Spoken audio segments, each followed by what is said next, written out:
11 বছর পর আমার চিকিৎসায় আলহামদুলিল্লাহ আল্লাহর রহমতে কনসিভ করছে। আসসালামু আলাইকুম, আমি ডাক্তার ফারজানা আক্তার মহসিন, নিঃসন্তান দম্পতিদের বিশেষ চিকিৎসক। নোয়াখালী থেকে রুগীটা আসছে। আমার রুগীর নাম মরিয়ম ছিল। ওনার পিরিয়ড অনিয়মিত ছিল, ডিম্বাণু ছোট ছিল, তারপর হরমোনের সমস্যা ছিল, থাইরয়েড হরমোনের সমস্যা, ডিম্বাণু ছোট। আচ্ছা আপনি বলেন তো ওর পিরিয়ডটা কি? এটা রেখে দেন, এটা চলে গেছে, অসুবিধা না। আচ্ছা থাক।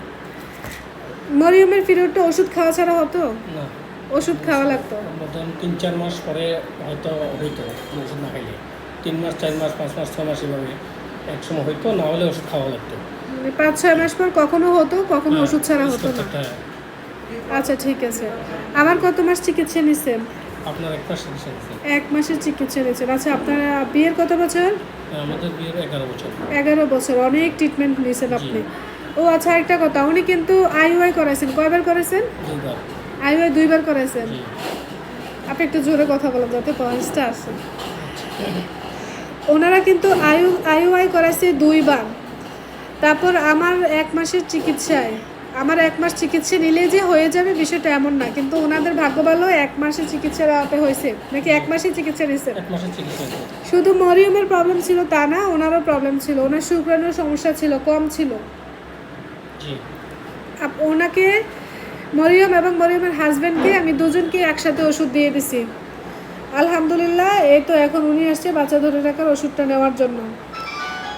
ওনার, আমি আবার বলে দিচ্ছি, মরিয়মের পিরিয়ড অনিয়মিত ছিল, ডিম্বাণু ছোট ছিল, থাইরয়েড হরমোনের প্রবলেম ছিল।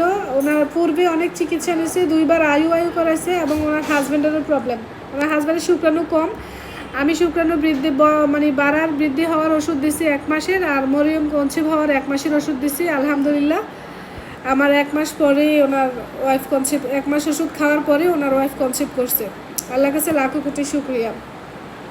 সবাই দোয়া করবেন। থাইরয়েড হরমোনের রুগী তো, থাইরয়েড হরমোনের রুগীদের প্রবলেম একটাই, বাচ্চার হার্টবিট আসতে চায় না, বাচ্চা নষ্ট হওয়ার চান্স থাকে। ঠিক আছে, আপনার ফ্যামিলিতে কে কে আছে? যৌথ ফ্যামিলি? যৌথর মতো এখন। তবে ওরে সাবধানে রাখবেন। কেন জিজ্ঞেস করছি, এটা আপনার ব্যক্তিগত কথা। মানে ও যাতে ভারী কাজ না করে, এটা ফলো রাখতে হবে। ওরে ভারী কাজ করা যাবে না, দূরে জার্নি করা যাবে না। ঠিক আছে, ও যাতে হাঁটাচলা করতেও খুব সাবধানে করে, এটা মাথায় রাখবেন।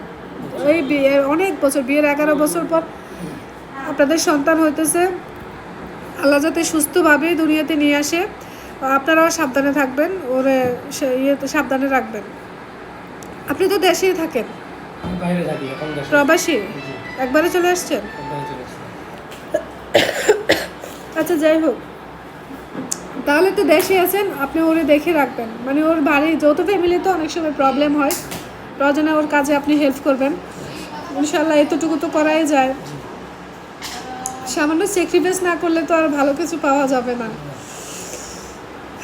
আমার চেম্বার কুমিল্লা সদর দক্ষিণ, লালমাই বাগমারা বাজারে আমার চেম্বার। বাগমারা বাজারে রেলগেটের পূর্ব পাশে মমিন টাওয়ারের নিচতলা। প্রতি রবিবার বন্ধ থাকে। আমার কথা বলতে একটু অসুবিধা হচ্ছে, কেউ মাইন্ড করবে না। আজকে আমার জ্বর, সর্দি, মাথা ব্যথা, এই যে এত সিরিয়াস অবস্থা নিয়েও আমি রুগী দেখতে হচ্ছে। সবাই আমার জন্য দোয়া করবেন। আইডির বাড়িতে নাম্বার দেওয়া আছে, আমি আবারও বলতেছি, ওই 2টা সিরিয়াল নাম্বার, সিরিয়াল দিয়ে তারপর আপনারা আমার চেম্বারে আসবেন।